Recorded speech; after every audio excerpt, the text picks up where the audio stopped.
하나님의 은혜와 사랑과 평강이 이 시간 충만하기를 주의 이름으로 축복합니다.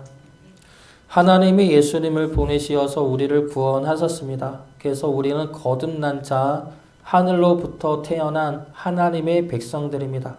이것은 존재의 변화이죠. 단순히 높아졌다거나 위치가 올라갔다거나가 아닙니다. 물이 찬물이 되거나 뜨거운 물은 될 수 있어도 포도주는 될 수가 없습니다. 우리가 거듭났다는 것은 이러한 변화이죠.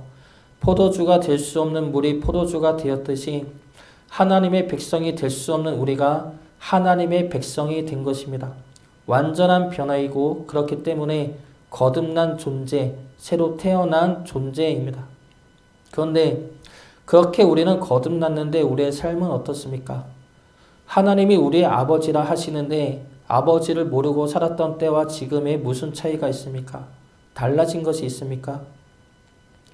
오늘 말씀은 세례 요한이 제자들과 나눈 대화입니다. 제자들이 세례 요한에게 질문한 것은 예수님한테 세례를 받으러 가는 사람이 우리한테 세례를 받으러 오는 사람보다 더 많다는 겁니다. 그것이 못마땅한 것이죠. 세례는 우리가 먼저 시작을 했는데 왜 예수님한테 사람이 더 많이 가느냐라는 겁니다. 그런데 성경은 이 문제를 단순한 인기와 명성의 문제가 아니라 정결 예식에 관한 문제로 끌고 갑니다. 25절 말씀 보겠습니다. 25절 말씀 같이 보도록 하겠습니다. 이에 요한의 제자 중에서 한 유대인과 더불어 정결 예식에 대하여 변론이 되었더니, 오늘 본문의 말씀은 정결 예식에 관한 말씀입니다. 그리고 이 말씀은 요한복음 1장부터 계속 되어진 주제의 말씀이죠. 세례가 무엇입니까? 죄인된 나를 죽이고 새로 태어나는 것이죠. 1장에서 세례 요한은 죄인된 나를 회개하게 하는 세례를 베풉니다. 그러나 자신은 물로 베풀지만 성령으로 세례를 베푸는 자가 올 것이다 증언하죠. 그 이가 바로 예수님입니다. 그리고 나서 2장에서는 예수님이 물로 포도주로 변화시키는 표적을 행하시고 성전을 정화시키십니다. 그리고 3장에서는 니고데모와의 대화를 통해 거듭남에 관하여 말씀하십니다. 이 모두는 성령으로 세례를 베푸시는 주님으로 인해 우리를 거듭난 하나님의 백성으로 만드시겠다는 것이죠. 그 일을 예수님이 그리스도로서 행하시겠다는 겁니다. 이것이 우리를 향한 정결 예식입니다. 하나님은 예수님을 통해 우리를 정결케 하겠다는 것이죠.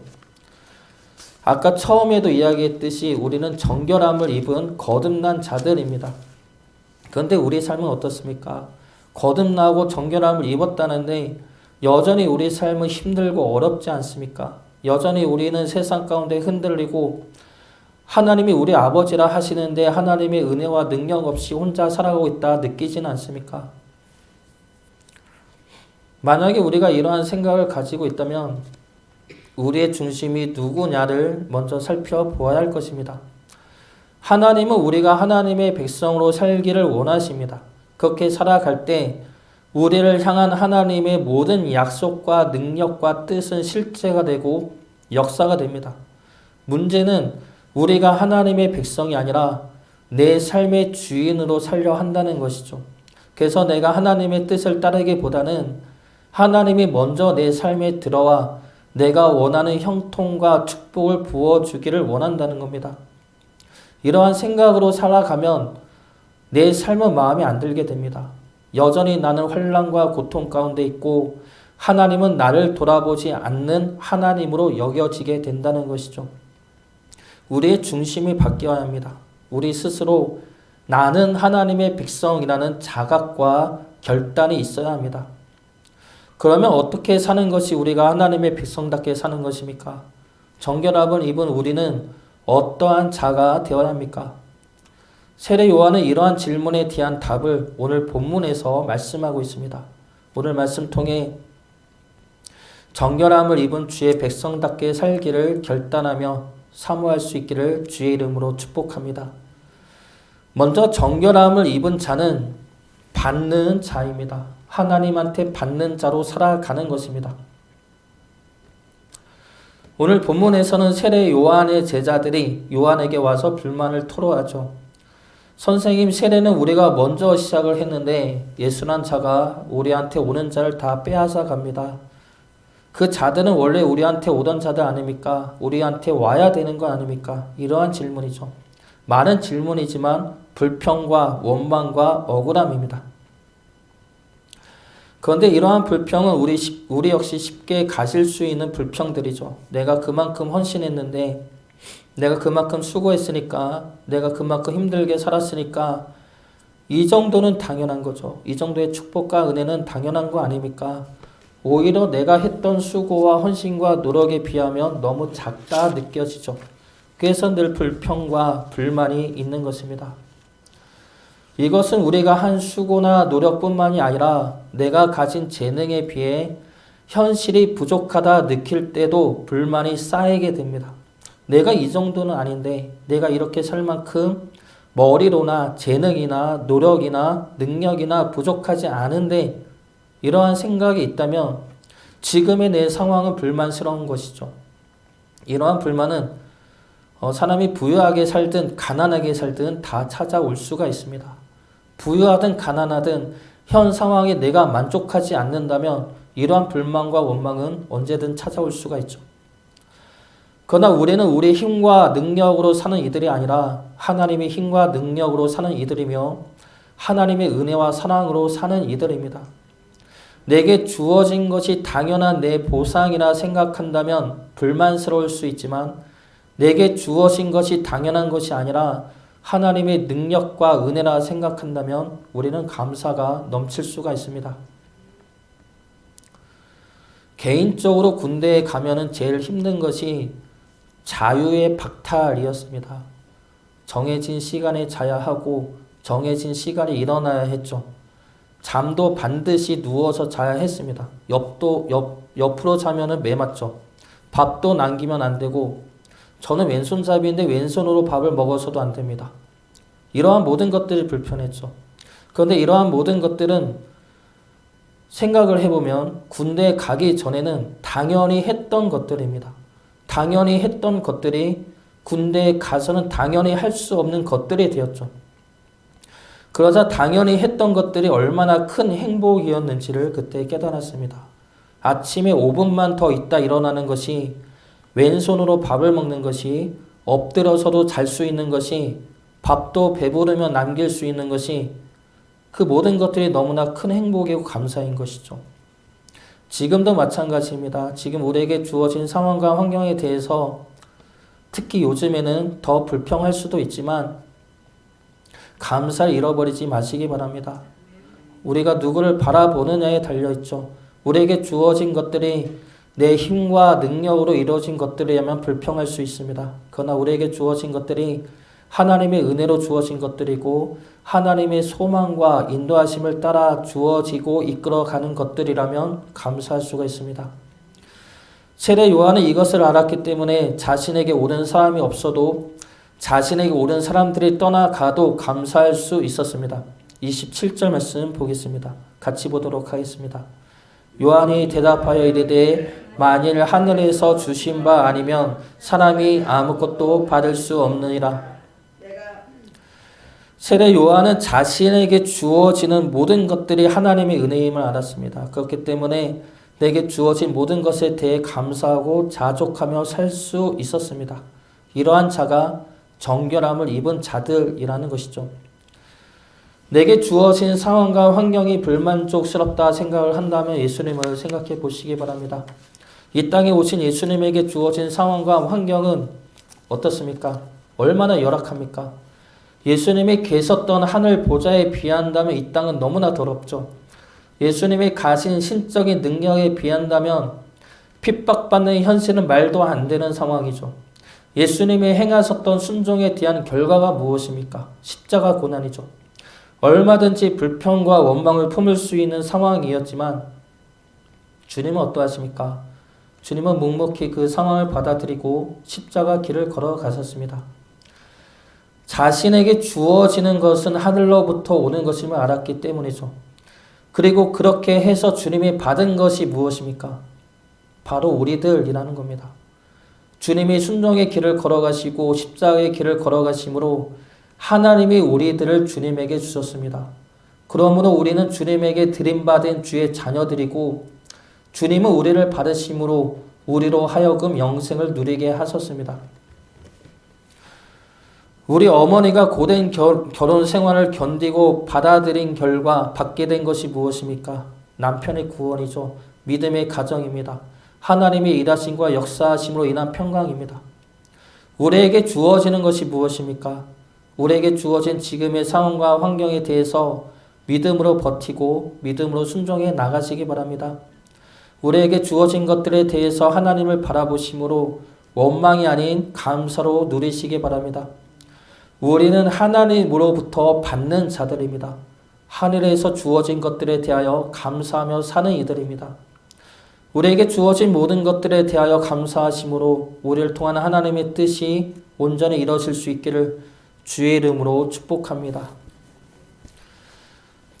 두 번째로 정결함을 입은 자는 듣는 자입니다. 29절 말씀 보겠습니다. 29절 말씀 같이 보겠습니다. 신부를 취하는 자는 신랑이나 서서 신랑의 음성을 듣는 친구가 크게 기뻐하나니 나는 이러한 기쁨으로 충만하였노라. 29절 말씀을 보면 세례 요한은 자신에 대해서 뭐라고 말하고 있습니까? 신랑의 친구라 말하고 있습니다. 이것은 자신의 사명이 신랑의 친구와 같다는 것이죠. 유대인들의 결혼 풍습은 우리와 다릅니다. 유대인들의 결혼 풍습이 어떻게 진행되는지를 알면 오늘 말씀은 물론이고 성경의 여러 말씀들을 더 입체적이고 분명하게 알 수가 있습니다. 먼저 유대인들은 신랑과 신부가 약혼을 합니다. 결혼 약속을 한 후에 신랑은 자기 집으로 돌아갑니다. 그리고 신부는 그대로 자기 집에 있는 것이죠. 그리고 신랑은 자기 집으로 돌아가서 거기서 아내랑 살 집을, 신혼집을 짓습니다. 직접 짓게 되죠. 신랑 아버지의 감독 아래서 집을 짓는데 이 기간은 보통 1년 정도 걸립니다. 그러나 그 정확한 날짜는 아무도 모릅니다. 신랑도 모르고 신부도 모릅니다. 그 날짜는 신랑 아버지에게 전적으로 달려 있습니다. 신랑 아버지가 그 자기 아들의 집을 짓는 것을 보면서 이쯤이면 됐다 하는 그날이 결혼식 날이 되는 겁니다. 그래서 예수님이 말씀을 보면 아버지에게 가서 집을 마련하러 간다거나 뭐 그날이 언제 올지 모른다거나 하는 그 모든 말씀이 바로 이러한 결혼 풍습에 빗대어 하신 말씀이죠. 아버지만 알 수가 있습니다. 결혼식은 신랑의 아버지만 알 수 있는 날입니다. 근데 그렇게 아버지가 결혼 날을 정해주면 신랑이 신랑 친구들과 함께 신부를 맞이하러 갑니다. 그때 신부는 신부 친구들과 함께 신랑을 맞이하고 신랑과 함께 새 집으로 가서 결혼 잔치를 행합니다. 7일 동안 행하죠. 그 7일 후에 신랑이 나와서 이 신부는 나의 정결한 나의 신부다. 이 신부는 순결을 지켰다라고 신랑 친구에게 말을 합니다. 그러면 그 친구가 나와서 하객들에게 말을 하고 그 결혼식은 축하 끝에 마무리가 됩니다.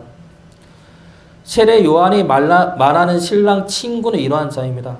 신부에게 신랑이 말씀을 알리고 그들의 결혼이 잘 진행이 되도록 주관하고 그래서 신랑이 7일간의 그 결혼식 끝에 이 여자가 내 신부다 라는 말을 듣는 자라는 것이죠. 이것이 신랑 친구가 하는 일이고 세례 요한에게 주어진 사명입니다. 여기서 신랑은 예수님이죠. 그리고 신랑 신부는 바로 우리들입니다. 믿는 우리들이고 교회이죠. 세례 요한은 믿지 않는 이들을 신랑 되시는 예수 그리스도와 하나 되게 하는 자입니다. 예수님을 전함으로 예수님이 그들을 신부로 맞이하는 것이죠. 이 자는 나의 사랑하는 신부다, 나와 함께하는 자다라는 그 음성을 듣는 자입니다. 그 음성을 들을 때 자신에게 주어진 사명은 끝이 나고 자신은 기쁨으로 충만게 된다는 것이죠. 여기서 중요한 것은 신랑 친구는 신랑보다 자신을 드러내서는 안 된다는 겁니다. 신랑의 신부를 빼앗아서도 안 되죠. 신랑의 친구가 해야 할 것은 신랑과 신부가 하나 되는 것입니다. 그 사이에서 자신을 드러내거나 자신이 높아져서는 안 됩니다. 신랑의 친구가 들어야 할 음성은 무엇입니까?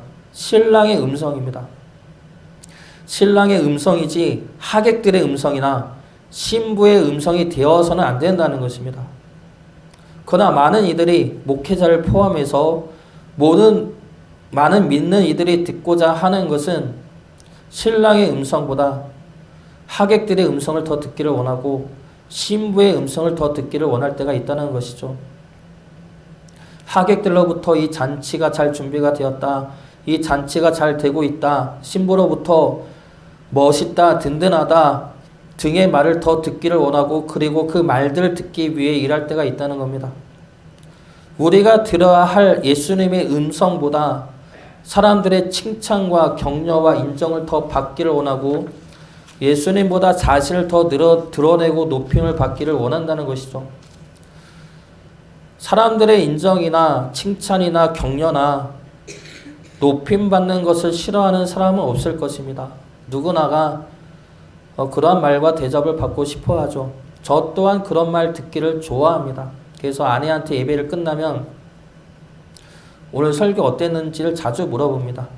좋았다는 말을 듣고 싶은 거죠. 칭찬만 듣고 싶은 겁니다. 그러다가 아내가 좋았어. 그런데 그러면은 그 다음 말은 그만하라고 멈추게 하죠. 거기까지. 그런데 라고 하고 뒤에 나오는 말은 전부가 다 듣고 싶은 말이 아닙니다. 별로 듣고 싶은 말이 아니죠. 그런데 라는 말은 대화할 때 참 안 좋은 말 같습니다. 칭찬을 받아야죠. 칭찬 받기를 원하죠. 그리고 비난과 지적질 받는 것보다야 칭찬받고 인정받는 것이 훨씬 낫죠. 그래야 우리가 또 사명을 감당할 힘도 생깁니다. 그러나 이러한 말들만을 의지해서는 안 된다는 것이죠. 이러한 말들만 쫓고 바라보아서는 안 된다는 겁니다. 우리가 정말 들어야 할 말은 아내나 주변 사람들의 말도 중요하지만 그보다 더 귀하고 능하신 주님의 음성입니다. 이는 내 사랑하는 나의 신부다. 내 신부를 잘 인도하였다. 내 신부를 데리고 오는 그 임무를 잘 해내었다. 이 음성입니다. 그것이 우리가 들어야 할 첫째 되는 음성이고 그리고 우리가 무엇보다 사모해야 할 음성입니다. 우리에게 주어진 사명을 믿음으로 잘 감당하시기를 바랍니다. 그 사명을 마쳤을 때 주님으로부터 수고했다 칭찬받는 그 사랑의 음성을 들을 수 있기를 주의 이름으로 축복합니다. 마지막으로 정결함을 입은 자는 높이는 자입니다. 누구를 높입니까? 바로 예수님을 높이는 자이죠. 30절 말씀 보겠습니다. 30절 말씀 같이 보겠습니다. 그는 흥하여야 하겠고 나는 쇠하여야 하리라 하니라. 세례 요한의 이 말을 보면 너무 극단적으로 가는 것이 아닌가라는 생각이 들 수도 있습니다. 주님만 흥하면 되지 굳이 내가 쇠할 필요는 없지 않습니까? 주님도 흥하고 나도 흥하면 좋지 않습니까? 그런데 굳이 나는 쇠하여야 한다 라고 말을 하는 이유가 무엇입니까? 그래서 이 말씀을 묵상하던 중에 생각나는 말씀이 있었습니다. 마태복음 16장 24절과 25절 말씀입니다. 예수께서 제자들에게 이르시되 누구든지 나를 따라오려거든 자기를 부인하고 자기 십자가를 지고 나를 따를 것이니라.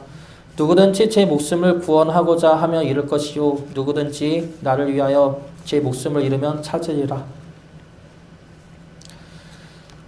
주님이 제자들에게 하신 말씀인데 이 주님의 말씀을 보면 오늘 말씀에 나오는 세례 요한보다 더 심한 말이죠. 나는 쇠하여야 한다가 아닙니다. 자기를 부인하라 말씀하시죠. 자기 십자가를 지고 나를 따르라 말씀하십니다. 그런데 지금 주님이 가시는 길이 어디입니까? 십자가의 길이죠. 고난의 길이고 죽음의 길입니다. 주님은 지금 우리를 향해 십자가를 지고 나를 따라 고난과 죽음의 길로 오라 말씀하십니다. 그러면서 하시는 말씀이 나를 위하여 목숨을 잃으라 말씀하십니다. 예수님은 왜 이런 말씀을 하십니까? 우리 안에 주님을 따르는 길을 방해하는 것들이 너무 많기 때문입니다. 세례 요한의 말 역시 이와 동일한 말이죠. 주님을 따르는데 방해되는 것들이 우리 안에 너무나 많다는 겁니다. 그것들을 내가 죽이고 없애야 한다는 것이죠. 저 또한 주님을 따른다면서 여전히 내 의의가 가득했습니다. 저 또한 주님의 일을 한다면서 내 수고와 헌신에 대한 보상과 축복을 강구했고 주님의 종이라면서 내 뜻대로 판단하고 정의하면서 내 생각을 강요할 때가 많았습니다.